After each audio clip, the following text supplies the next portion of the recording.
If you are expecting a new episode of Cosmic Chronicles this week, I'm sorry, nothing new.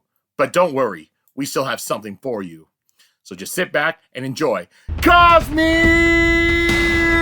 Chronicles, the podcast where we follow two first-time readers, Justin and Sheeta, and we chronicle their journey through Brandon Sanderson's Cosmic series. On today's episode, we won't be chronicling anything new, because it's a bonus episode, and we will be giving you Justin and Sheeta's reactions to some one-star reviews of Elantris. So now let's throw it over to the host of Cosmic Chronicles. This is Joe. All right, everyone. This is Cosmic Chronicles, a bonus episode. Don't know exactly when or why I'll be releasing this. By the time you're listening to this, you will know why we release. But this is an idea that I'm Joe, by the way. I'm here with Justin Sheeta. Hello. Howdy.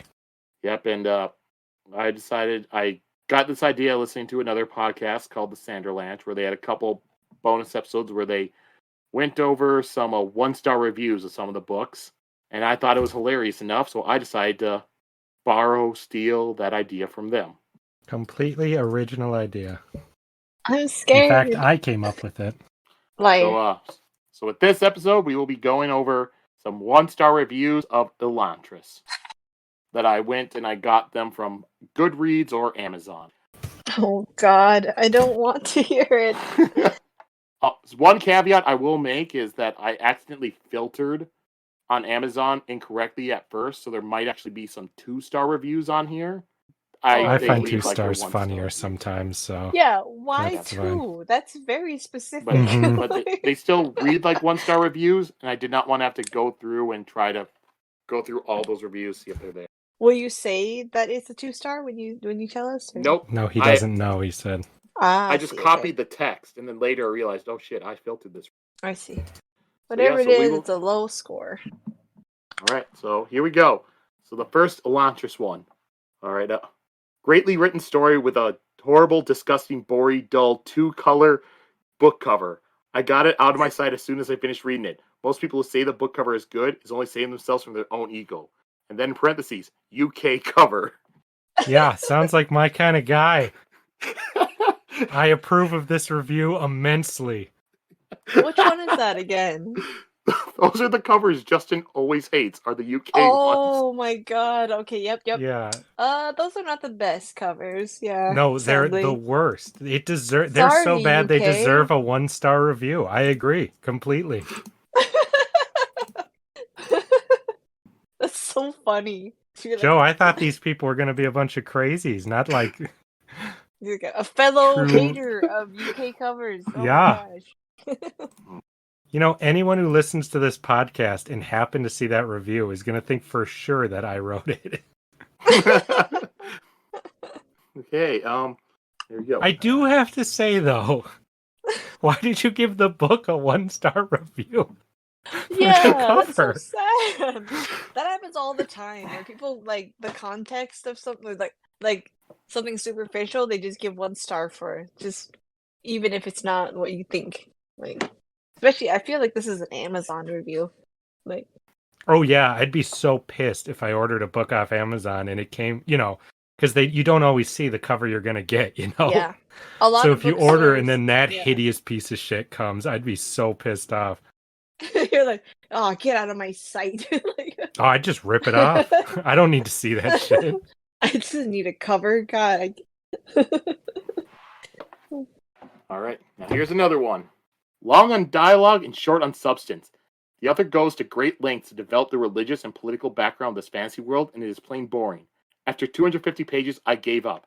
The princess is unbelievable as a character. Really, who taps their cheek whenever they are thinking? The chapters dealing with the priest felt like a chore I had to endure before I could move on. A lot of that sounds like opinion, but the tapping the cheek seems a little extreme to me. Like, a lot of people have little tics like that. That's not the problem I'd have. I get if you find it boring, but that's a hilarious thing to have a problem with to me. It's so specific. I can imagine this person reading it like, oh my God, that's so unrealistic. Every time it happens, he's just like, oh God damn it, I hate this so much. Still, I have to commend him, He made it 250 pages. You know, he was like, if I'm going to hate this book, I'm not going to be like, oh, it wasn't for me. I'm going to be like, I really gave it a try. Oh. You usually only see That's- that commitment to hate reading in YouTubers or something. So That is so funny. To be like, again with the fucking cheeks, like. Oh man, that's funny. I could see how Sarene would not be to some people's taste. She's pretty sassy. yeah, but for her personality, not for that. Yeah, that is so specific. All right, here's another one. I never finished reading this. I'm just pretending I did because I disliked it so much that the painful hours I wasted on it merits me another read book in my Goodreads challenge. This is a furiously boring book. Not only that, but the characters are all so cliched and uninteresting that they could have all died at any time and I wouldn't have cared in the slightest. The author tries so hard to create a complex and fascinating world without succeeding. It all feels so fake and boring and incredibly made up. There were perhaps 500 characters with creative names, or 3, I have no idea, that were impossible to keep apart while listening to the audiobook. And some that you could actually remember. Notably, kind-hearted man and his helper, smart woman, self-righteous priest, and scary fanatic. And that female main character, I seriously have no idea what any of their names are. Arg. I can't be bothered going into detail about why she's annoying because I can already feel the rage building in me. I just hope she dies in the end. Oh my god. You know, the thing with the So character funny. and the names is how I would be if I wasn't doing this podcast. I never know anyone's name. So, however, this guy is full of shit. You can't say you read the book. That's bullshit. You cannot put it on whatever Yeah. Goodreads list you're doing. No, you can have your opinion. That's fine, but you are not allowed to claim you read this book. Mm-hmm.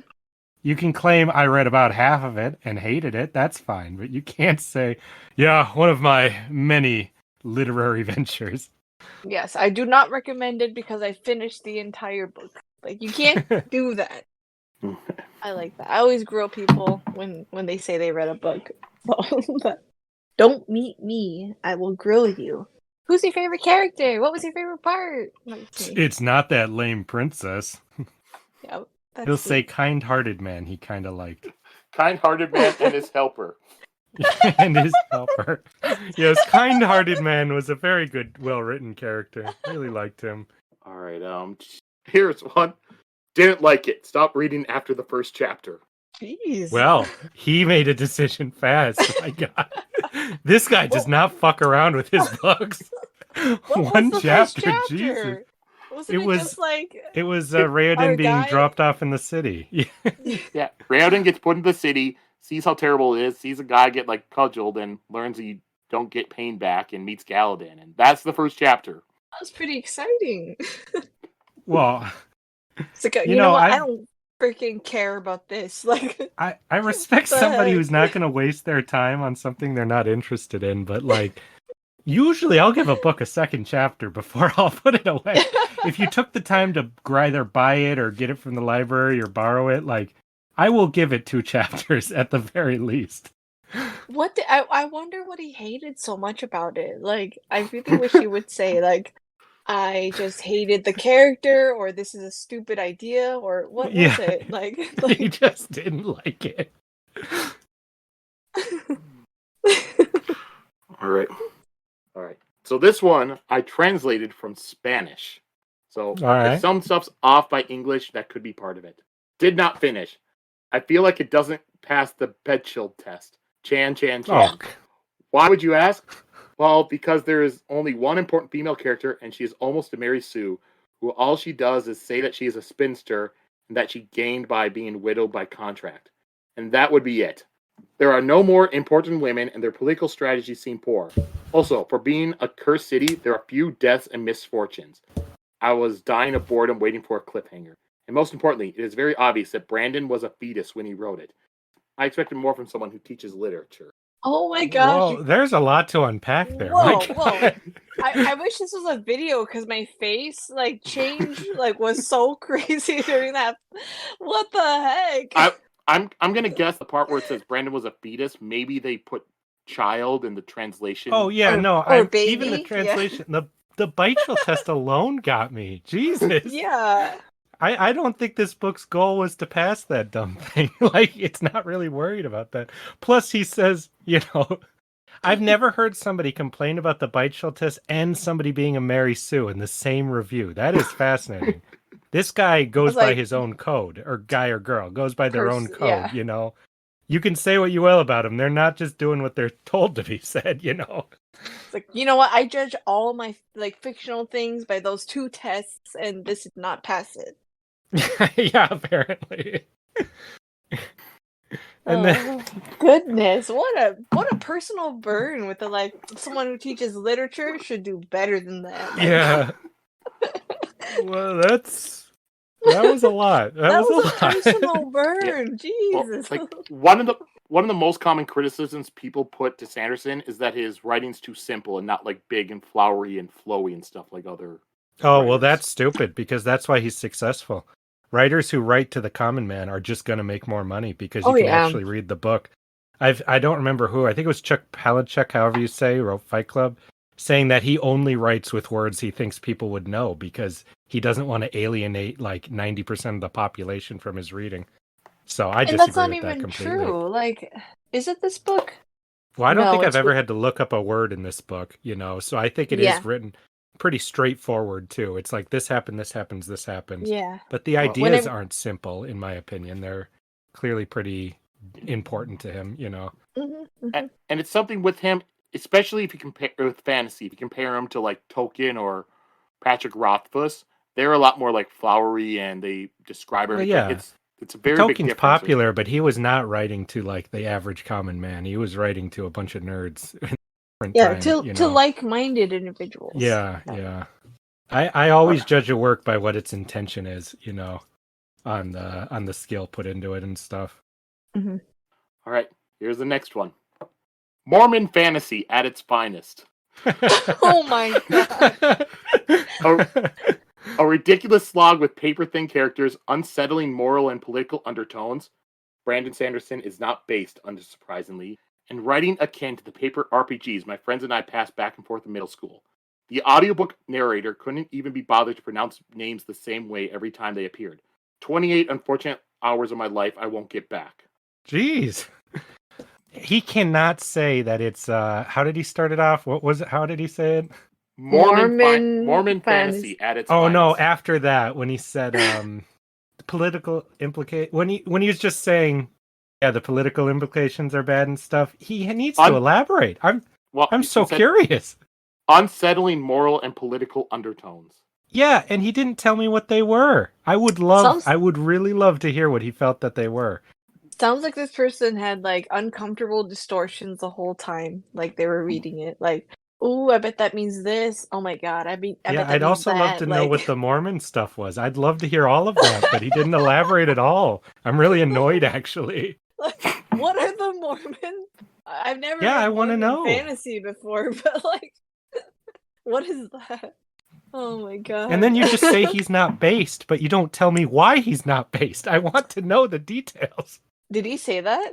He said this author is not based, by the way. Oh. But he didn't elaborate. Not elaborating is so frustrating because I have no idea what he was trying to say in this review. But I'm so curious. Yeah. For fantasy novel, where anything is possible, this book is very limited by American cultural norms. If you're trying to escape sexism, racism, capitalism, and fat phobia, this is not the book for you. The constant sexism... Go on. The constant sexism faced by the strong female lead was disheartening and not fun to read. I stopped reading when a character showed up in blackface. Sorry.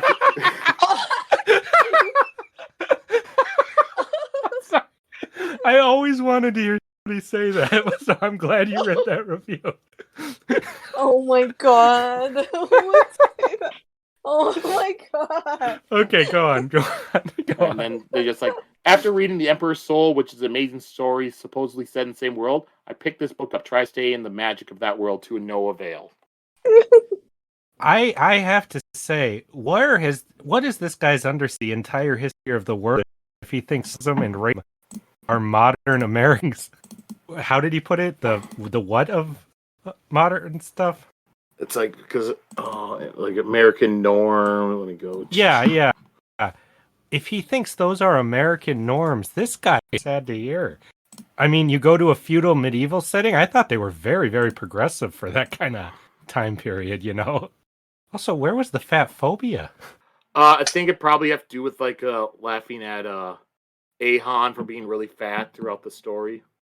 I mean, Ahan? okay. I thought they were saying like maybe he got bigger with his age. Oh no, never mind. Ahan, And yeah. I think Ahan was also joking because his wife working out she was getting skinnier. Yeah, and yeah. he's like, I like him bigger. Hey, Joe, when you started this review, I thought for sure he was going to be saying, oh, another super progressive book, but he went the opposite way completely. I was very shocked. Jeez. And I like that he powered through. He tried so hard until Kalu showed up, and he's like, no. That's it. Fucking blackface. I'm done.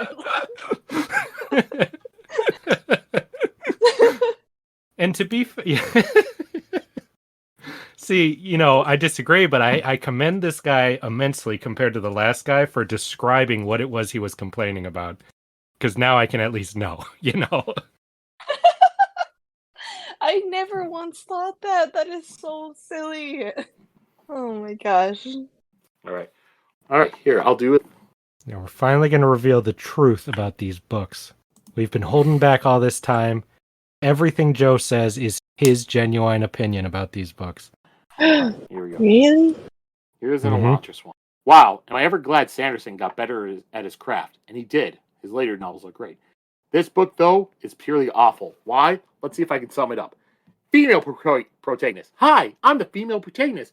I'm plucky and practically perfect, and I'm going to change this here one-horse town. But first, I need some powerful sidekicks who will do whatever I tell them and not put up too much of a fuss when I assume total control. Wealthy dukes. Hey, we'll be your sidekicks, and we'll let you take total control of the politics of this country, and we'll help you depose the king. We also cheer on all your wildest ideas. Also, when you do something plucky, we will chuckle and ruffle your hair. Feel cool. And also, women that surround, stop being so passive. I will teach you how to duel. I will call this exercise, and you will love it. Right now, women of the realm. Female protagonists, we're so glad you're here. We're sitting around doing nothing with our lives. Thank you for being our leader now. Oh my god. I kind of love this review's that. not done. This 1-star review is not done. Now, this is another paragraph, the next paragraph in it. Male protagonist. I've been diagnosed with a horrible illness that ends my life as I know it. Oh well, I'm not going to complain or even acknowledge that my life has been completely destroyed. I will instead use my pluckiness to change this here one-horse town. But first, I need a sidekick who will do whatever I tell him and not put up too much of a fuss. And since female protagonist has the powerful sidekicks, I guess I could settle for one that offers comic relief instead. Oh, and also, did I mention that I'm plucky too? I wonder if there's a female protagonist in this story who's also plucky, and whom I will meet after 400 or so pages of very clumsy foreshadowing. Oh my god. That is real. Comic sidekick. Yo, male protagonist, I'm laid back, and I trust you immediately. Insert folksy wisdom here that will make you chuckle wisely. Next paragraph. Female protagonist. Now I'm giving food to the poor people of Elantris. Even though they have nothing and their lives are wretched, I'm going to be really cruel and not give them exactly what they want. Instead, I will exhibit my cleverness through bargaining, even though I have everything and they have nothing to bargain with. For some reason, the audience will read this as clever and not impossibly horribly mean. Wealthy Duke sidekicks. You are so plucky and clever. For some reason, we adore you, even though you don't have to examine your action very much and realize how cruel it is. Now we will ruffle your hair. Yay! All right. I'm good, girl. Then there's the war. Female protagonist. I'm not exactly sure how we ended up in my home country during this war. Male protagonist. Because the author wanted us here. Female protagonist. Oh, okay. Good enough. Let's commence winning this war with our can-do attitudes. Male protagonist. Yeah. Yes. Isn't it great that we get to start an entire novel and yet never have to undergo any character growth because we are both so perfect? Female protagonist. Don't forget, we are also plucky. Also, the characters say things. Plucky. Yeah. Also, the characters say things like, don't get dehydrated, and it's because your metabolism is slow. This is high fantasy, mind you, which means the time frame is relatively equal to the Middle Ages. So yeah, it's a bit jarring. Next, I was expecting them to discuss free radicals and maybe even do a good juice cleanse while dueling and wearing armor. Run away from Elantris. Run far away. Technically is funny, but the thing is, you that's quite an assumption people always make, that it's going to be like a medieval setting, but it's not. It's a fantasy world. It's a made-up setting. Yeah, So I think it's that part's interesting not when as funny. it's yeah. I'm kind of glad they didn't go with Hrathen being plucky as well. Oh my god, I was praying to hear the Hrathens. Because those opening paragraphs were the funniest shit I've ever heard. Because he didn't say anything particularly untrue. Clearly that didn't speak to him, but the description was funny.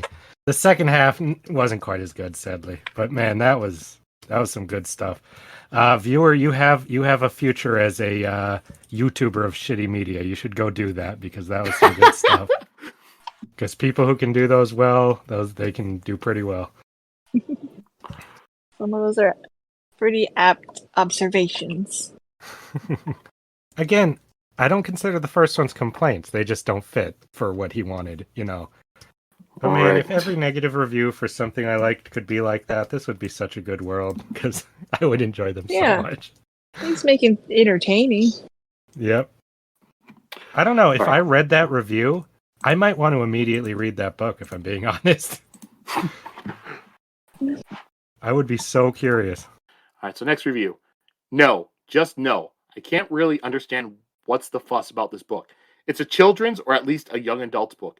Too predictable. A smart boy, a smart-ass girl, and the good guys always win. The only interesting part was the yarn, but even this didn't last to the end.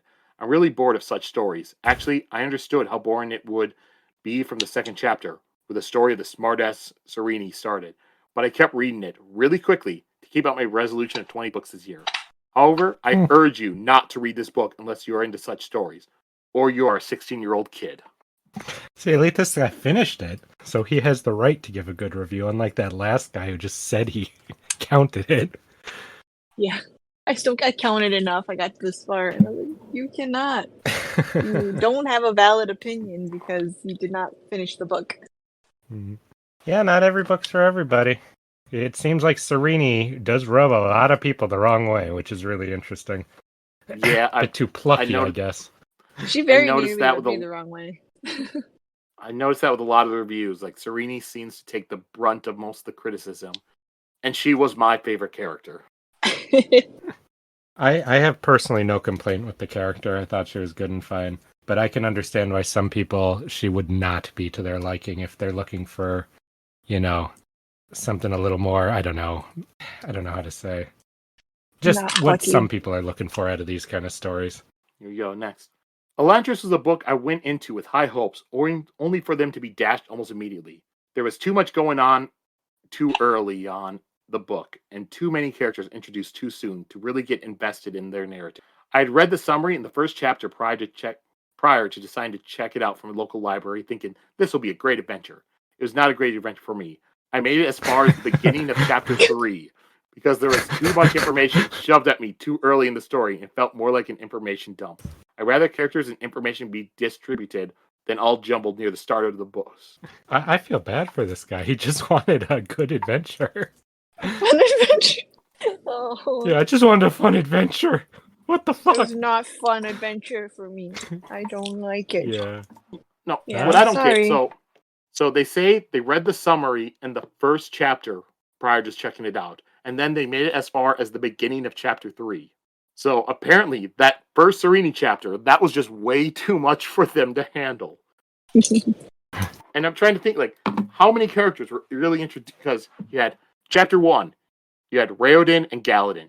Chapter 2, you had Sarene, and I guess the King Aiden, and maybe her dad and Ash? Well, I'm going to guess it's just as simple as the multiple protagonists. He probably wanted kind of a more straightforward, simple story, you know? And when he's like, well, what is this? Who are all these characters? What the fuck? Like, it just wasn't what he was looking for. That's what I read out of it, at least. Yeah. Also, that book had a lot of other names, like world names, cities, stuff like that. Like, Yeah, maybe he doesn't read a lot of fantasy, you know. I could see that being like, that's too much information. That's probably it, because I guess with me, when I'm starting a fantasy book that's as big as Elantris, I'm going to expect a lot of characters to show up right at the beginning. Yeah, same. I just assume it, yeah. I assume I'm going to get a lot of world building, and I'm not going to know what the fuck's going on for a good long time. Yeah. I mean, I've These said are on the here multiple foundations. times, I can finish a book without knowing everybody's name. If this wasn't a podcast, I would not know anybody's name. It's just not something I'm that good at remembering.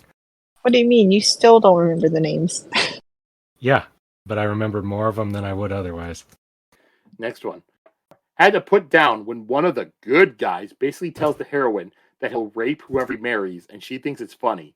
I'm never going to read a Sanderson novel again. Okay, you're going to have to What? remind me. What? When did that happen? It was All right. it was the older guy. He said when he said he was going to marry a young person, a young new bride. Yeah. 'Cause- So my guess is that they're talking about when she's talking to the royal, and Mhm. he's like saying, "Yeah, all these women, they want to get with me," and the young girls think, "Yeah, I'll marry him. He's old. He'll die soon. I'll get all his money." But they don't know. I'm going to make them work for it. It's more. Yeah. It's not. I'm Yeah, gonna tie they them think he down. won't be able to get it up, right? Yeah, but he's like, no, Yeah. no, I'm still. Yeah, I definitely didn't read rape into that. That's pretty fucking extreme, you know? That was a little That joke. never crossed my mind. Yeah, and it was a little Yeah. joke, yeah. But if it's like, if you read it as, hey, Sarene, plucky young protagonist, you know, people think that if I marry them, that I'll let them do what they want, but I'm gonna fucking pin them down and rape them. And she's like, oh, you? That would rub me the wrong way a little bit too in a book, honestly. Oh, this poor guy. All right. This one's going to be a long one. Elantris is a beautiful, glowing city that houses beings that are so powerful and kind and all the good stuff that they are considered to be gods. 10 years ago, some bullshit called Raoden happened, and it stopped being the city of gods, but instead the Opalon equivalent to a leper's colony. Yeah, okay.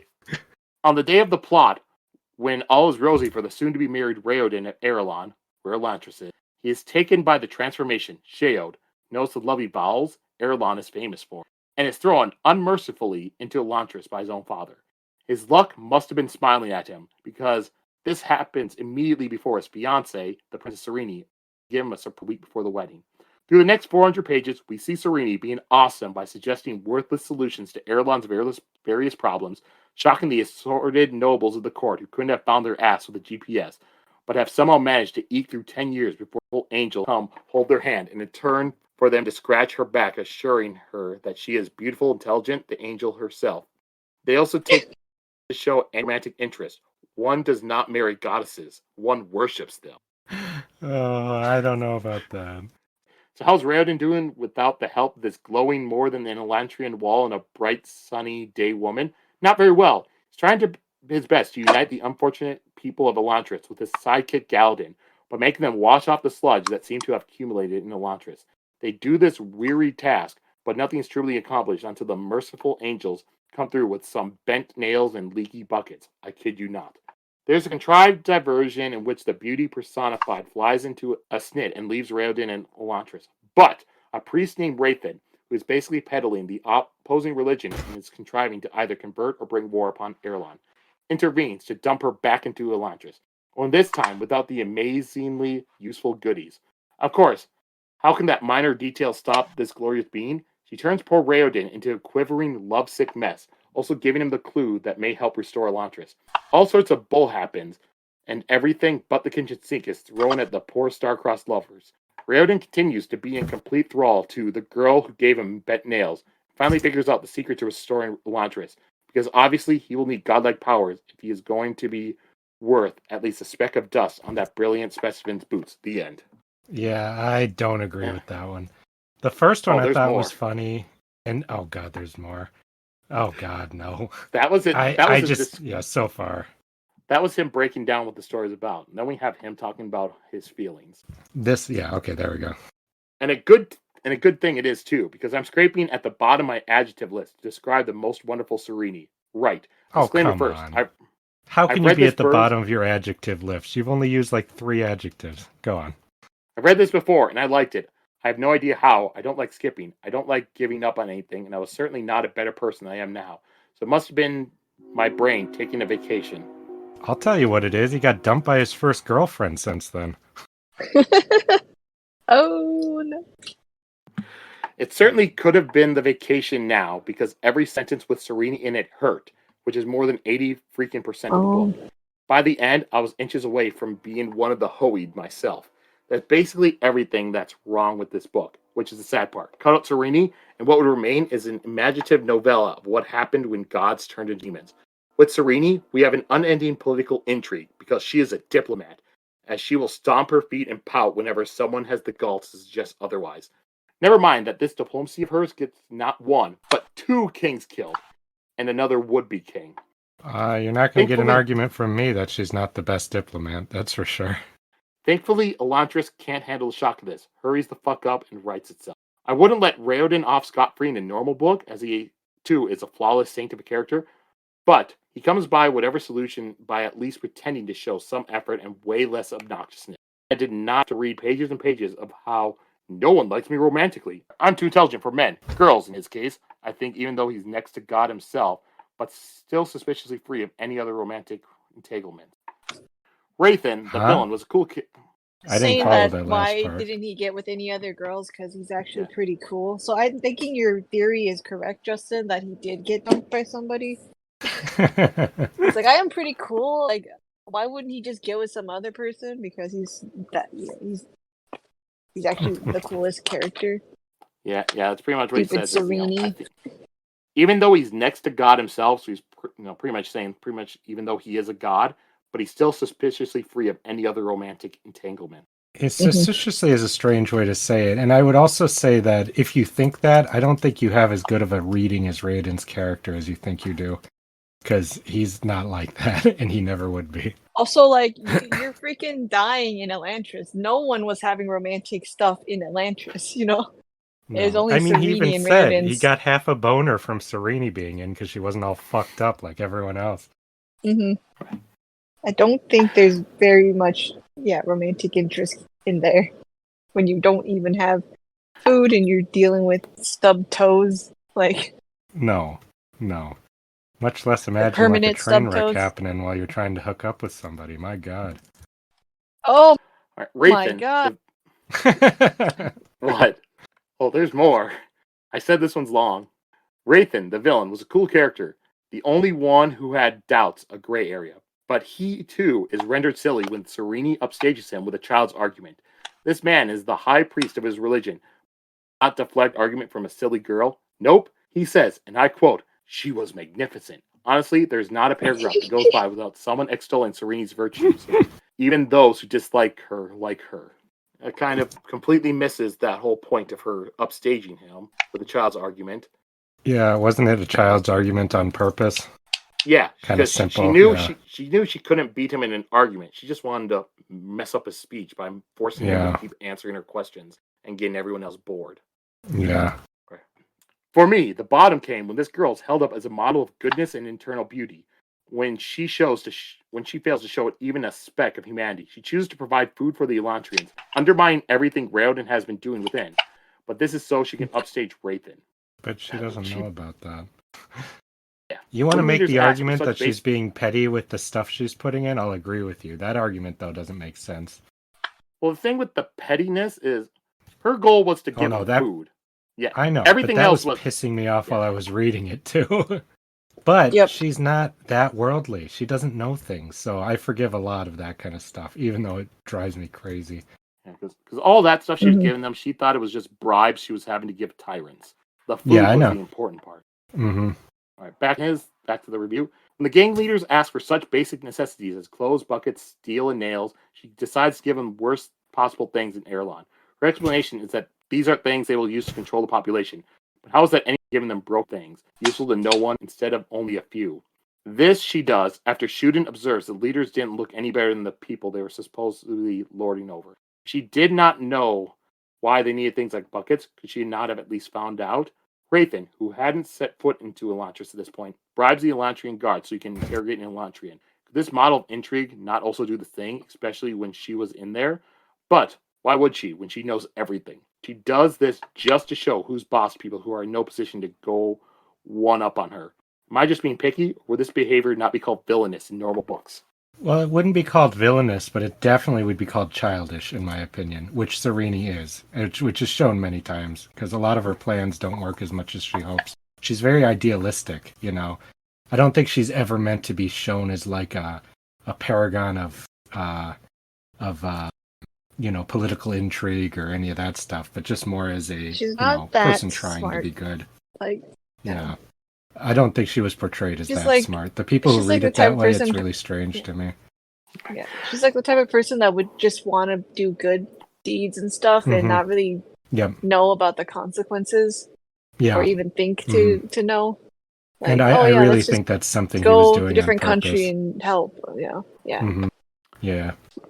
Galadin had the best line in the book. He tells Raoden that if that was what he was going to be married to, then thank the merciful God that he stuck in Elantris. I agree. I want to give this 2 stars because of the genuinely compelling Elantris. Except Sanderson found it necessary to throw Sarene in there too. So out of even the portion, 1 star. Sheor, one of the original gang leaders, turns out to be a tiny terror. A little privileged girl with a golden wig. She whines incessantly to her mindless followers. Bring me food. I think Sarene would be an older version of that had she really transformed. Oh, no. That's an incorrect reading of Sarene. That's very incorrect.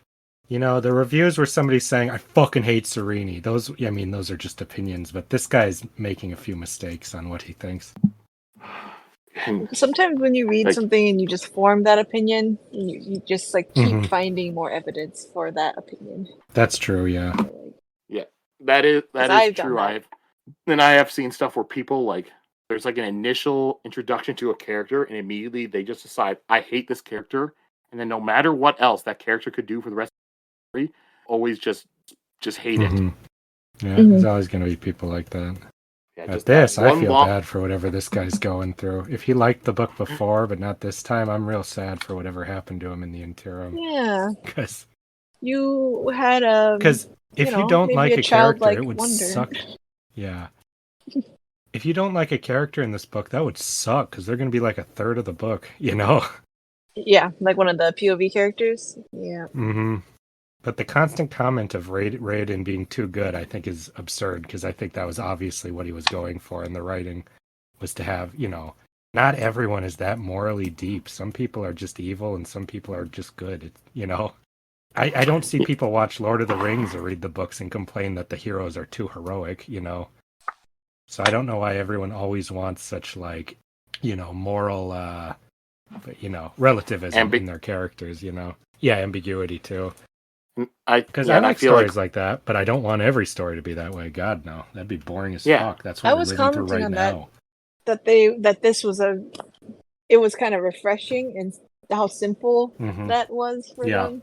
Because Good guy, so good many guy, nice and characters are simple. like so gray. Like I'm so sick of morally yeah. gray or like Mm-hmm. or Every just movie like right they're now, just like a it's that person. the heroes. like- Mm-hmm. Every movie, every adaptation right now is that the protagonist is actually not good, and the villain actually has some reasons they're upset. And I'm like, oh my god, I'm so sick of that. Uh-huh. Plus, yeah, Maybe it's just this Raoden's time story we're reading not it about in. him But, having to be. Raoden's story was. It's not about him like being gray or having to go through all sorts of like growth and change. It's like him being a good person, but he's having to deal with his body like falling Mhm. apart and How long can you stay good in dying. hell? That's an interesting question, Mhm. And he did, to the end. And then a little further even, which is what's surprising. And that's what's really heroic about him, that he pushes himself a little further than the end. All right, so the next one for Elantris. I really tried hard to like it, to find the fantasy that I expected out of a genre called fantasy. All I got was politics. I mean, for heaven's sake, where was the magic? It's a political drama that was set up at a fictitious country/world. Guess that is what the fantasy was all about. I so regret buying this book. Not for the money down the proverbial drain, but the eyesore that the book is in my library. Only the books that I can read and reread are kept there, and this one, oh, how I wish I could lose it. You Why could just can't sell you? it. Yeah, you don't need to keep the book. What are you talking You can even make your money back if you wanted. Yeah, you could sell it. You could give it to somebody. just toss it in the street somewhere? I mean, you can throw it away. It's not like there's a law against tossing You a book could in the burn it garbage. if you hate it that much. Yeah, you could burn it. I don't could rip it understand the up. complaint. I have seen people rip up their copies of Cursed Child and stuff. Like, Yeah, yeah. like it's kind of cathartic. You should try it, guy. They did. Wait, they didn't like Cursed Child? Dude, nobody No. likes Cursed Child. It makes no sense. I haven't read it or seen it. I haven't read it either, but I read the synopsis, and it contradicts what's in the lore already completely. With the new HBO show, are they going to do an 8th season for Cursed Child? I doubt Ew, it, no. because it's not really, like, well-regarded, you know, by most. I mean, of course it's got its everything does, but it's not really, like, a well-regarded, highly canonly thought part of the franchise, and everyone hated it so much, I think, because it was advertised like it was secretly the new 8th book, right? And people were like, it's not, you know? Wasn't it just a play? Like, you were just reading the script of a play? Yes, Yeah. it's not even a Mhm. real book. So Yeah. No, it sounded awful. Just the fact that they used the time turner to change the past pissed me off. Mhm. And I probably wouldn't like it then, because Prisoner of Azkaban is easily my least favorite book. Well, sure, Whoa. okay, but not even counting that, the time turner very specifically cannot change time. It's so specific about that. Sorry, we're digress. Yeah, so if people have been listening to us enough, they'll know that we will diverge and complain about different things. So let's get back to listening to people complain about Elantris. All right, so I can't recommend this book because most of it is very depressing. And although the magic is innovative, it is broken for most of the story. Here are my complaints. If Sanderson had changed the book in the following ways, it would have been a much more pleasant read. Spoilers. Number 1, lighten the gloom. I would have left the city of Elantris in good shape, the doom only affecting the people. And it would have been better if those affected by the Shade could be damaged, dismembered, etc., but the pain didn't pile up. Yeah, I think they would agree Then with that. it would be a different book. It would just be it would not be this book. Number 2, Raoden was just too darn perfect. Sarene was too, except for being...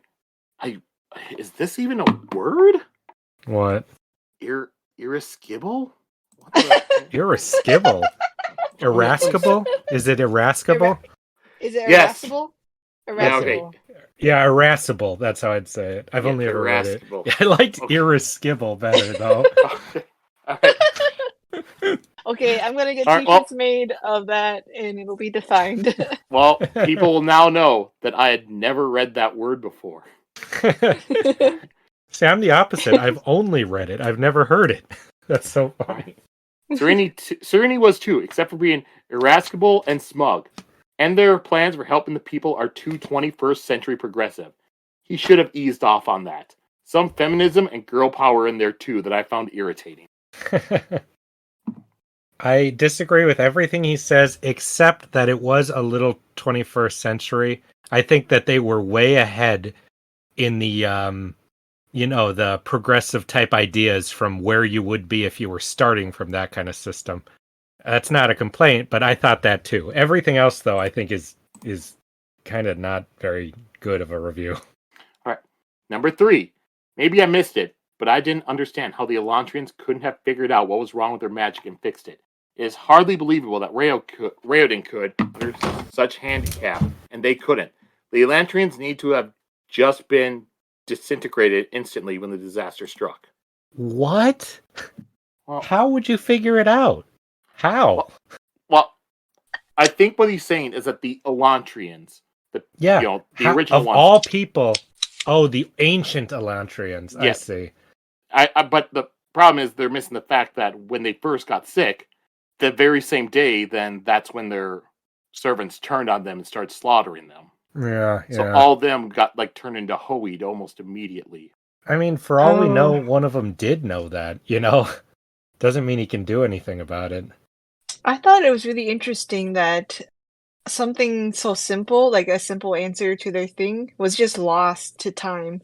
Yeah. Like, that nobody could figure it out because it was just, the information just wasn't there. Everything was so disintegrated, and a little bit of information like that could easily get lost. through people too. Like, who is even alive who would know that? That old Hoid guy only, Yeah, Well, and that So Hoyt guy, once they woke him up, he had no interest in fixing it. He just wanted to die, which we still don't know what the fuck was going on with that. But yeah. yeah, and also it's not something where you can just earthquake happens. Oh, let's go check out, Yeah. CNN. See, oh, there's a new gas. We need to put this on this. It was Yeah. that happens.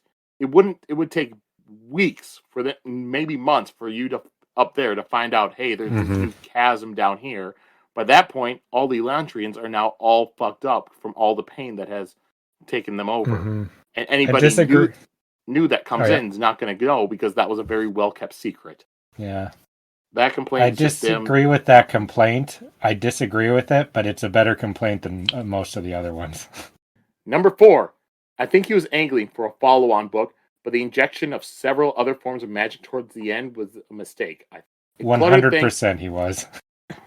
It cluttered things and seemed like something of a Deus Ex Machina for the bad guy.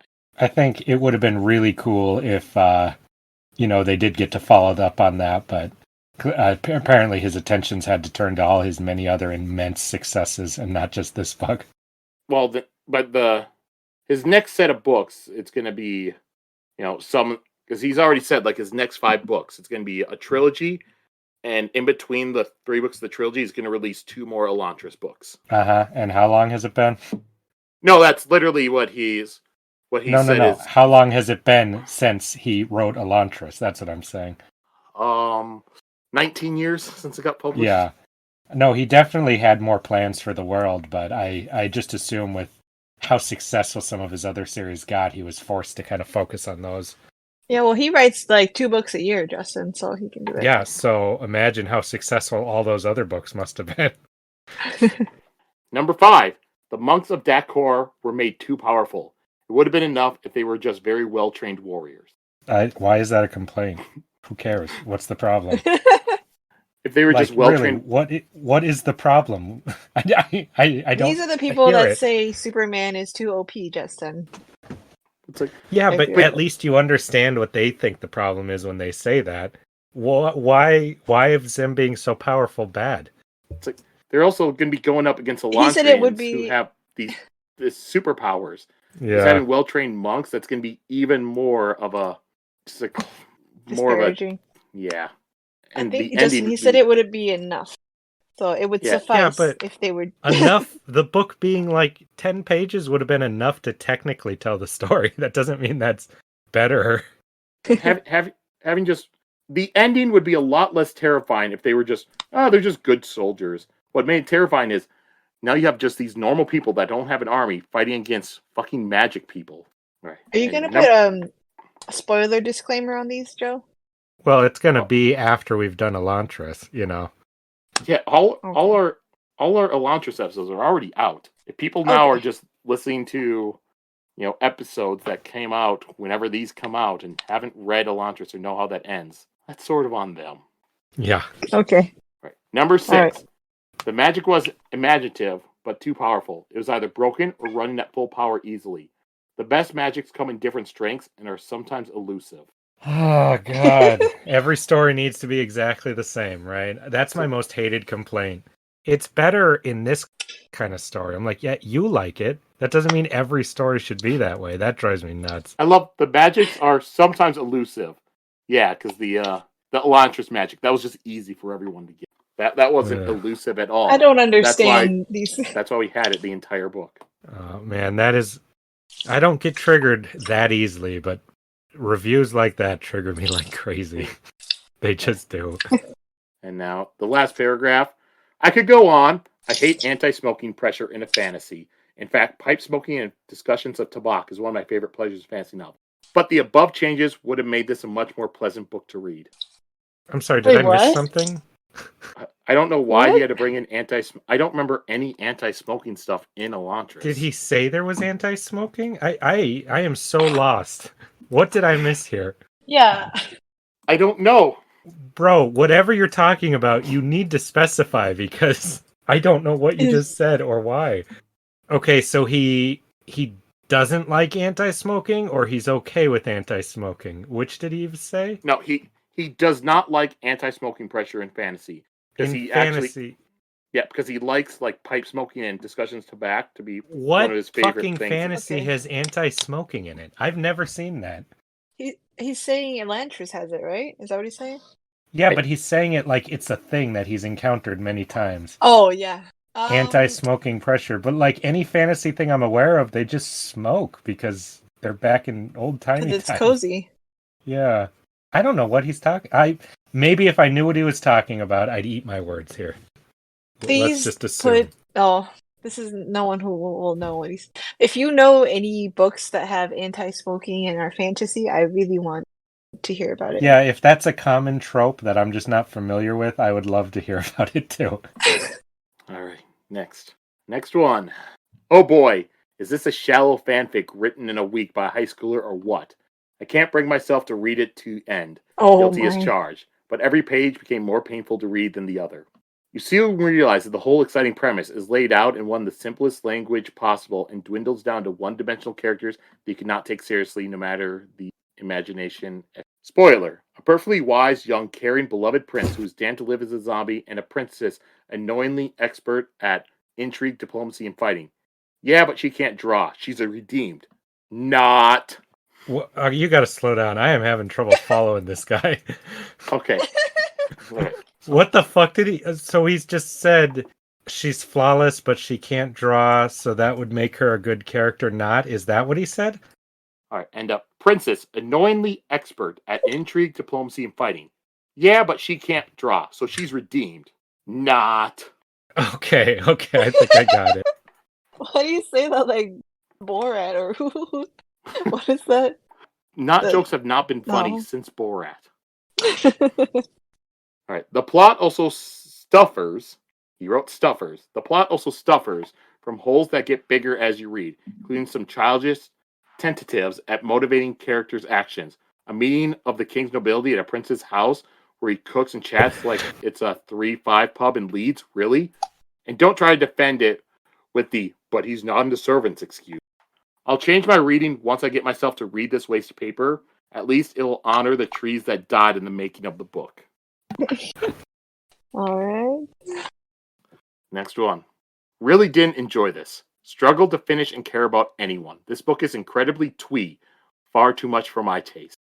I'm sorry, incredibly What's what? mean? Twee. Twee. What the fuck is twee? What does that mean? What's that? I'm looking it up right now. Twee. Excessive. Oh, it's a British word. Yeah. Excessively or affectedly quaint, petty, or sentimental. Ooh. Yes, it's British slang, so this guy's probably British. So, Twee? Joe? No, don't do a British accent. Wait. Oh, I want to hear it. No. No. Joe cannot do a British accent well. When was the last time you heard me try to do a British accent? There's a I have reason never that heard I it. don't hear it often. I want to hear it. No. Let's hear the rest of this twee review.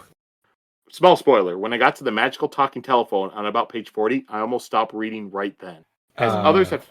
Oh, the Is that the Aeons. The orbs? The seance? Yeah, I'm going to guess. Sure. Yeah. As others have said, the only interesting story is the one centered around Elantris itself, the fallen city. Other people living the shadow of what was once a great and powerful place. However, I found the endless repetition of certain words annoying and distracting. Yes, we get it. Using a fictional word over and over didn't add any color or flavor to the world. The character of Sarene was insufferable. Raoden was annoying as hell, and Hrathen, for all of his apparent cleverness and mustache-twirling evilness in teaching them about the right god, is just outwitted over and over again by just about everyone. Okay, what evilness did Hrathen have? I don't remember any of that. Mustache-twirling evilness. Jesus Christ. I think it's because he's against Raoden and Sarene, so he's evil. Well, he said evilness about some god thing. Yeah, no, that's just incorrect. Came away annoyed that I spent 10 days forcing myself to read this to the end in the hope that it would become enjoyable. It wasn't. I'm sorry. What? Why would you think if you read it for 5 days straight that another 5 days will make it a good book? Why would you think that? No, I'm guessing they just mean it took them 10 days to finish the book. No, I know, but he said he kept reading it in the hope that it would become enjoyable. If I've read a book for 5 days and I fucking hate it, 1-star review hate, I'm not going to read it for 5 more days. I'm going to put it down and find a different book. This is the third Sanderson novel I've tried. Couldn't finish Way of Kings, but I did enjoy the first Mistborn novel. Even so, I don't think he's a writer I will try again for a long time. It really wasn't for me. Well, that was an honest college try. Oh yeah, this guy hasn't said anything, stupid, but I just think it's so strange how many people force themselves to finish things they hate. I didn't know that was such a tendency in so many people. Yeah. I mean, it makes sense. People do things without thinking a lot of times. Well, I know a lot of people, if they start something, they have to finish it, But the way a lot of these people are talking, it's like, I was like hoping it would become good, so I kept powering through, Mm-hmm. I wanted to give this book 5 stars, but there were a few things that made me feel super uncomfortable. Towards the end, 2 characters have to disguise themselves, and one of them, who's presumably white, disguises himself as a person of color. He acts in an exaggerated, stereotypical way that these people, the Douladels, are known for. And then he gives a quote. Kalu was too stereotypical. He represented everything a Douladen aristocrat was said to be. Foolishly, haughty, overdressed. Things became uncomfortable for me on this page. Picking up a cloth and a jar of brown makeup, he smeared some of the makeup on the cloth. I tried to rationalize it in my mind, hoping Sanderson wouldn't take it there, but he did. He tossed a rag on the table, and she could see the brown stains on one side, as if he wanted them to believe he had simply wiped away his makeup to reveal a completely different face underneath. For context, this character used magic in order to disguise himself, but he wanted others to think they used makeup in order to darken his skin. These scenes made me super uncomfortable because they reminded me of blackface. I really want to enjoy the rest of the book. Oh, really? Oh, that's why. I didn't put that together already. I really want to enjoy the rest of the book, but I couldn't because my mind kept going to these scenes. Another issue I had was how poorly the secondary female characters were developed, especially in contrast to men. It heavily implied throughout the entire story that all secondary female characters are frivolous and stupid. And then a quote, no person could possibly be as stupid as you made yourself out to be. Not even the queen herself is that empty-headed. What about... I think they went out of their way to say that this is how all the culture is of the kingdom and how all the nobles are. Yeah, I think it definitely made a point to say that. I think it was a huge part of the book, actually, that the women wanted to aspire to more, but they were so discouraged from even being allowed to do anything. It was clearly a very sexist society. Also, what about, I forget her name, but the other gang leader girl? She was not portrayed like that at all. What are they talking about? Yeah, that's like saying, I hated this book. All the secondary males were portrayed stupid because they were sexist, evil monsters, My favorite line, though, has to be here. After 10 years of dealing with women whose only apparent thought was how good they looked in their dress, a state of obtusiveness led to his own weak-willed stepmother. Other than that, I found the story was unnecessarily long and dragged. It would have been a 3-star book if it weren't for the issues I mentioned earlier. That sounds like really personal. I wonder how people like that do anything if they can't enjoy anything that differs from their opinion. Sheeta, everything's sexist, everything's racist, and you need to watch for it 24/7. That's how people who are into that feel, and it sounds terrible, to just have to find... Don't worry about it. Yeah, I mean, nothing racist happened, nothing sexist happened, so why are you finding it in there and having to feel this pain about it? Because they clearly enjoyed most of the book, right? Like, they didn't dislike it, and then to have that and you just keep thinking about it all the time, that sounds miserable. I really feel for somebody who has to live that way.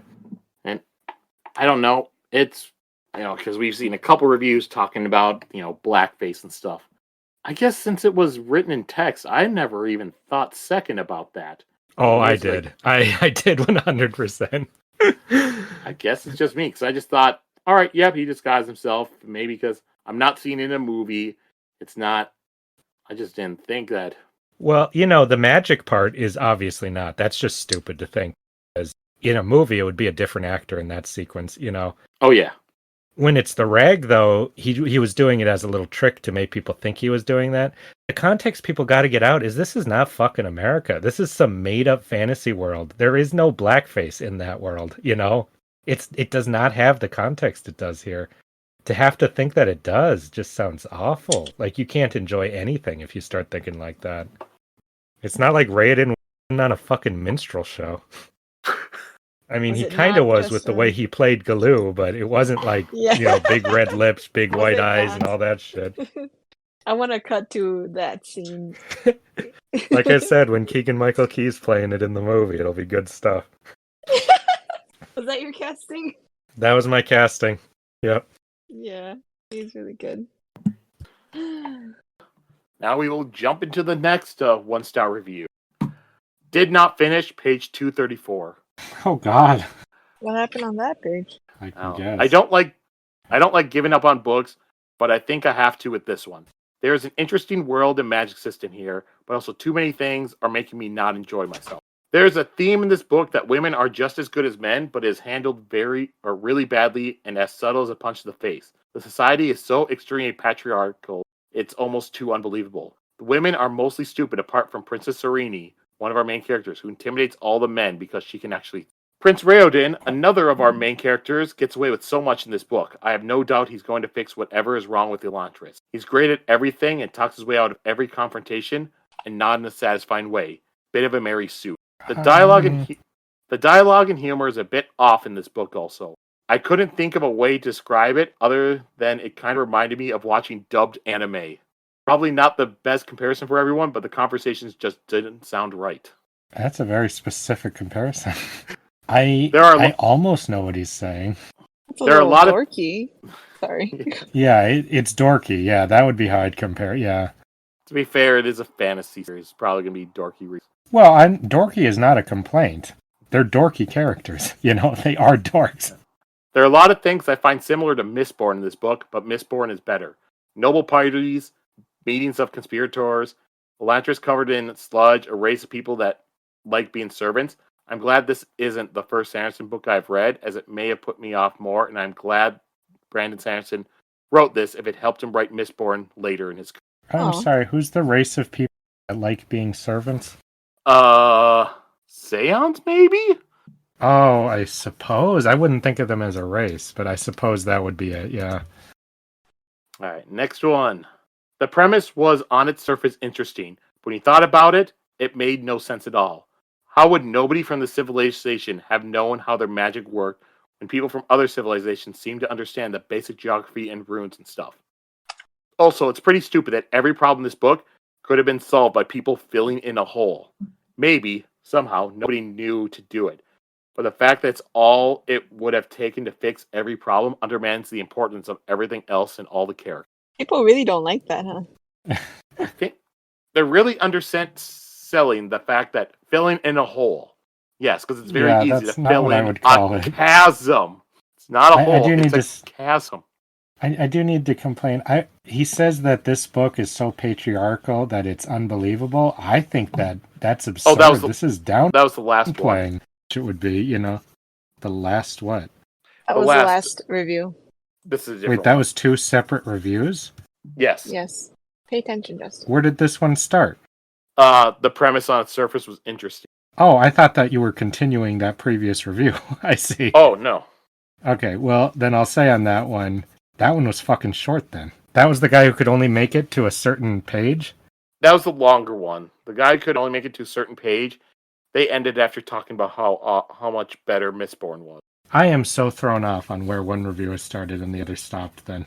Alright, either way, I think that this world is, if anything, unbelievable with how much Sarene and the women are able to get away with in a system like that. So that was my comment there.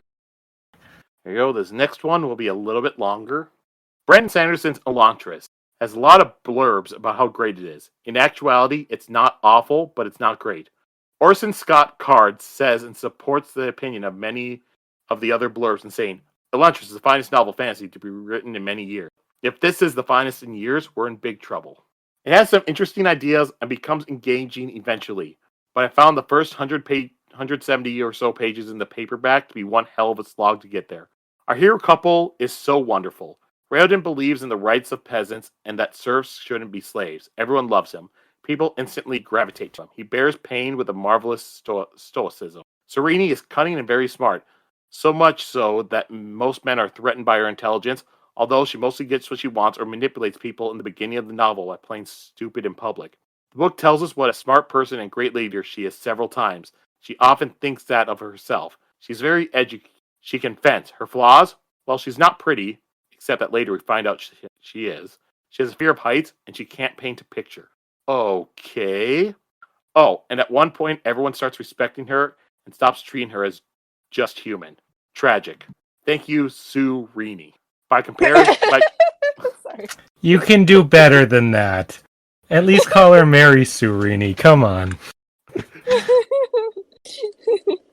by contrast, King Raoden is short-sighted, greedy, blustery, a misogynist, and we find out later, much worse things. The pure white of good and the blackery black of wrong eventually gets muddled into some grays. Although our hero couple remains so smart and resolute and better, etc., that even when they lie, it's only in a good cause. But it takes a long time. Man, there are so many people who do not like classical good-evil storytelling. It's so weird when that's always a complaint. Like, the goal is for every character to be like Right. as shitty as you and me are, you know? When the whole point of a lot of stories, like, say, A Lord of the Rings, is for the characters to be, you know, the epitome of good and evil, you know? So it's just always such a strange complaint. Because, yeah, if it's not for you, that's fine. But to say that that's bad is always really strange for me to hear. These are the same people who say, why doesn't Batman just kill the Joker, right? You know, so I don't know. I also think that the fact that they're complaining that this book also has plenty of grays. Hrathen, that's his whole character arc. But they're complaining that not every character is like that. Yeah, that's what's strange about it. It's just a strange phenomena. That's all I'm saying in readers. All right. The banter is also sub-sitcom level. You almost expect a laugh track to back it up. There's Sarene's dad asking if she's... That's a dream, okay. There's Sarene's dad asking if she's twisted the new cord around her finger with her wit and manipulation. Ha ha. And a conversation over dinner with the family that I found almost excruciating in its hilarity and info dump. Those kids aren't so much precocious as rude, but their parents are merchants and diplomats and let them behave like that to a guest, even one who's visiting family. They're such sitcom children. Oh my goodness. Well, Sheeta didn't like the children either. It's not that. It's the way it's described specifically. It's so extreme. It's pretty mean. All right. The book is also a proponent of something that people who have been reading my reviews over time knows work my nerves. That when true noble blood doesn't rule, things go wrong. Of course, many of these books back it up by having the peasants or merchants take over be such swine that of course the noble blood looks better. I firmly doubt most royals care so much about the plight of those who have very little money and work the soil. Uncle Caine's beef with Sarene's dad, Teod's king, I laugh at it. If you're whining and wenching all the time, then you deserve to be supplanted by someone willing to actually work for a living. I don't care if you're the firstborn son. Then you become a pirate in protest and start pillaging ships in response.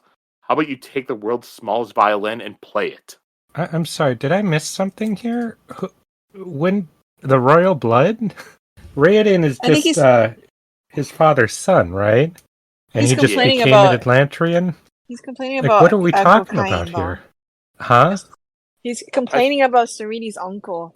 He can't be, because that was not the plot. That was just a side thing, you know? I'm thinking that maybe it's saying that the Elantrians were so good at ruling, and that when you have then the merchants take over, everything goes bad, and it shows that the But they weren't. They weren't so good at ruling. That's why there was an uprising. What the fuck is this guy talking about? I can hear the kind thing, but that couldn't be the complaint. This sounds like what is it? When you're a hammer, when all you have is a hammer, everything looks like a nail. This sounds like one of those situations where he's probably reading this in a lot of stories that it's not there. I already said that was one of his things he didn't like. Yeah, like that's a common thing he doesn't like. I just, that seems like a strange complaint to me here. Or it seems irrelevant, that's what I'm saying. Because, yeah, I get that, when it's always the rightful king, that's quite a coincidence, I don't see that here, that's all. There's also a more foreign character who's always dropping foreign words into his speech to remind you he's foreign. Kolo? Very unnecessary. I thought that too, but I was like, some people just like doing that. Like, it's Yeah, unnecessary is a strange way to say that. Like, I'm saying, like, by that logic, what is necessary in a story? Like, and Then yes, there's there are people who talk like that. You're right, Shada. Then there's getting the power of Deus Ex Machina at the last possible and most lethal moment. Good thing for him. Does it count as a Deus Ex Machina when it's a mystery being set up throughout the entire book, and then the character has to do it themselves in order to get that power? Yeah, that's not a Deus Ex Machina because he did it. If somebody else did it, then it would be. But he did it, and he realized it before the very ending too. So that's just literally not a Deus Ex Machina. And it, like I said, it's been built up the entire story. And when you're reading it, I think that 90% of the people reading it knows that that's how the story's going to end. He's going to get the magic back and become an Elantrian. Yeah, that's been building up for a while. I think people who say things like that need to relearn what these terms mean. Yeah. A lot of people get these terms and then they just TV Tropes has all the tropes, and they have the rule tropes aren't bad because a lot of people don't know that. They think, a trope was used, that means it's bad writing. There's a lot of people like that. So they learn a word and they just start repeating it as if they're saying anything. Oh, yeah. I hate that when people say, oh, yeah, this writer is a quote-unquote trope killer. This person goes out of their way to try to kill all the tropes. And I'm just there like... And the person I always hear giving that to is George R.R. Martin. And I'm just there like, no. It's like, yes, there are some tropes that he goes against, but there are other tropes that he has in his stories. He just chooses. Yeah. I find this particular story to be more interesting, so I'm going to do that. Mm-hmm. But writers don't go out of their way just to be like, oh, these are all the popular tropes. I'm going to try to destroy every single one. Oh, I'm sorry, Joe. Did you not watch Last Jedi? Some writers definitely do, and it's awful. I use the term writer very loosely with that type. But these kind of reviewers, that's what they'd rather see. They're the people defending the merits of that kind of stuff because it did a thing that you wouldn't expect to happen. That means it's good writing. Like follow gimmicks and I hate that. Yeah. Like I think tropes are interesting, but they're not. They're just like ways to categorize things that people have done. I just hate. There's things that people are going to do for all time. Good triumphs over evil. That's going to be a pretty common one. You're not a better writer if evil wins at the end. The other thing is a really good writer is going to be aware of them all. And they're going to use and go against them to keep the audience on their toes. Because sometimes something is happening and you're like, I've seen this before, and then they go a different route. But it's not just for the masturbatory fun of tricking the audience. It's to service the story or to have a different thing that go as expected later and you wouldn't see it coming because they did that there. Last paragraph of this review. It's an okay book if you have the patience to let it warm up. It has a lot of twists eventually, and for the most part they work. I don't understand all of the one of the finest debuts I've seen in years blur. Why are people so... it's very interesting how reviews have backfired like that. Like, people go in with all these expectations. Well, we'll just go on to the last Elantris 1-star review. Another one that's a little bit longer. Back when this book was first published, I'm certain many of the characters and plots would have been considered innovative, interesting. I was late to the party, my review will reflect that. Some spoilers follow, but I'll try not to give away anything. Sarene is, to put it bluntly, an insufferably annoying main character. Her entire personality consists of being inexplicably better at everything than basically everyone around her. We're told that she's secretly insecure, but not once do we actually see this bear out in her actions or any of her interactions with the other characters. She rolls everyone around her, bossing them around, humiliating them, and literally scolding a king, who is obviously set up to be a misogynistic dummy until he cries. She shows up as a stranger to a secret meeting of older, intelligent, experienced, and mostly respected nobles plotting against the monarchy and takes the group over within 15 minutes. They proceed to follow her lead in everything from then on. How did anyone ever get by without Sarene? It's a wonder the men in this book knew how to tie their shoes before she told the idiots how. Well, I'm going to agree that it's a wonder they ever got around with anything, but it was not with Sarene. It was with Raoden. He was the one who got him to do this stuff. Once he was gone, they did seem really aimless and like this is not something they're good at or have any talent in. So I think that's something people overlook a lot when Sarene comes in and they're all kind of ineffective, is that this wasn't their thing. This was Raoden's thing. To like take over, tell them what to do. They also literally said, yeah, this is probably going to be our last meeting. Exactly, yeah. And that before they would have like 30 people there, and now it was down to like 5, 6. Again, with all this Sarene bashing, that is something I think people overlook a lot. These guys are not what you seem to think they are. And then the fact that, where it's like, yep, we're told that she's insecure, but we never actually see this. Besides, that is true if you get rid of all the parts where it shows us that she's insecure. Well, yeah, every internal monologue where she thinks about the reasons nobody would want her around or like her, yes. Get rid of all of those, and it's obviously true, Joe. You're such a Sarene simp. You're always defending her. Well, she was my favorite character in this. Defending Mary Sarene. The other characters are much better, but we don't get to spend nearly as much time with them. Raoden and Hrathen are both extremely well written, but most of the actions they take are, of course, either driven or countered by Sarene. Hrathen was sent to upend the social order of the country and convert its populace to his religion, something he has done to multiple other countries previously, but he's consistently countered by Sarene, who is 25 years old, by the way. Raoden is an excellent leader, working to bring hope and purpose back to society bereft of both, who also has his work completely upended by Sarene. So I'm noticing a lot of people really want Hrathen and Raoden to do the things they're doing because it's interesting. So Sarene being the force that's always blocking them from doing the things seems to really frustrate a lot of these people. That seems to be one of the running theme about Sarene complainers to me. They say that, but then that she's so competent, though. Maybe yeah, it's a mixture of that. She's as competent as you say. Yeah, I don't know. I actually never saw Sarene as that competent. She made so many mistakes, so I think she definitely has her strong suits, but like I said, she made a lot of mistakes. So that's... I don't think she's a Mary Sue. Mm-hmm. And it's not like she solved the fucking thing at the end. A Mary Sue would have solved the thing at the end, Yeah, it'd be like, oh, Hrathen, I figured out your little puzzle. Like, it's so simple. Yeah. Oh my god. Raoden. She's so smart. Yeah.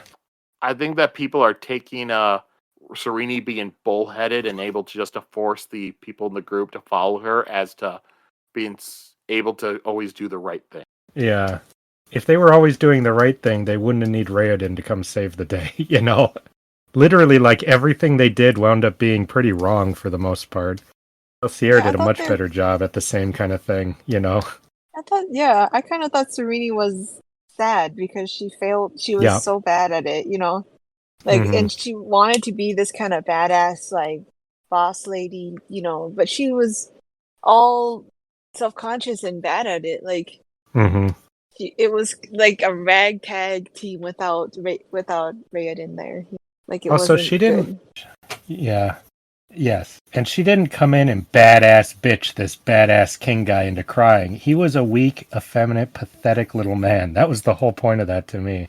They have him built up as this big force, but he's actually really pathetic and weak, That's how I interpret it, at least.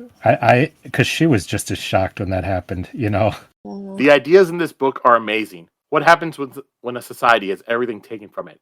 Can people find purpose in a life seemingly robbed of it? This book isn't afraid to dive into deep questions. Religion and faith versus logic, the meaning of hope and purpose in a world of pain and suffering, fanaticism and the power of fear and hatred when focused on a nebulous other, and how that can lead to great power and great destruction. These are not easy things to write about, but Sanderson has a way of making them real and meaningful in his fantastical settings. Wait, how is that going to be followed by a negative thing? That's such a positive comment. You've literally praised the entire book itself. Go on, let's hear. Compared to his later works, this is rough. Story needs good characters to drive it forward, and unfortunately, this book is at its best when its main character is off screen. If Sarene was toned down a bit, it would improve the story. Well, everyone improves over time, that's for sure. I can't compare to the later work. But that was quite a compliment for, yeah. Some readers will like this book and think that the issues I have with it are dumb or irrelevant. If you absolutely loved the Star Wars sequel trilogy and thought that Rey was a well-written character, you'll love this book. What? Do not bring Rey into here and compare her to Sarene. Rey is barely a I was character. just thinking this. I was just thinking, like, all these Sarene haters. When did this book come out? Like, or when did it start getting really popular? I wonder if it was right off the cuff of that. No, it was a lot earlier than that. Because people are just like, whoa, everyone's throwing Mary Sue around, like. Because the book came out in 2005. I know that Brandon Sanderson, I believe his popularity got shot up a lot more after Mistborn, and then definitely after he wrote the last Wheel of Time book. So I don't remember the dates, but I think a lot of the reviews would either be like mid-2010s or some of them were like 2023. They call Rey a Mary Sue, but Rey is so far beyond a Mary Sue. They need a new word for what she is. Do not compare Sarene to Rey. Please, God, don't do that. And do not compare anything this guy writes to the sequel trilogy, because I've only read the 2.5 books, but they've had themes and ideas in them. They also tend to have an idea for where the overall plot is going. Like, yeah, that too. But you know, I can enjoy something that's just bullshitting its way through it if it has some pretty good ideas and themes in it. But when it's just got nothing to salvage off of, and it's contradicting itself from movie to movie, I can't do that. That's just unbearable to watch. Oh God, I need a whole podcast just for that. All right, so let me get back. All right, so if not, then you might find it passable as I did. But we'll probably take issues with some of the same things I did. How much those issues bother you will depend on your outlook. I finished the book, but will be grateful to return to the worlds and characters of Mistborn and Stormlight as soon as possible. Wait, he found it passable and he gave it a 1-star review? That's pretty brutal, honestly. I'd give a passable book at least a 3, you know? I don't remember, because I know there were like a couple, like maybe like 4 or 5 of these that were actually 2-star reviews. Well, still, 2 seems brutal. I'd give a great book a 5 because it's out of 5, right? Yeah. Then, like, a good book a 4, an okay book would get a 3, and then a bad book would get a 2, and a garbage book would get a 1. That's how I'd do it. Yep. All right, so that's all we're going to have for the Elantris 1-star reviews. Any final thoughts on these? Yeah. Fuck these people. They're stupid. Yeah. I think it's unfair that a lot of them compared Sanderson's book, like later books, to this book, like being like, I don't know what all the hype was. Like, it's not fair to do that. Well, like I said, I don't know when this is going to be coming out, so just be sure to watch whatever the hell our next episode is. We'll skip plugs for this. Yeah, I don't want my plugs associated with these assholes. All right, so see you later, and goodbye. So long. Bye. I think that was good. That worked out better.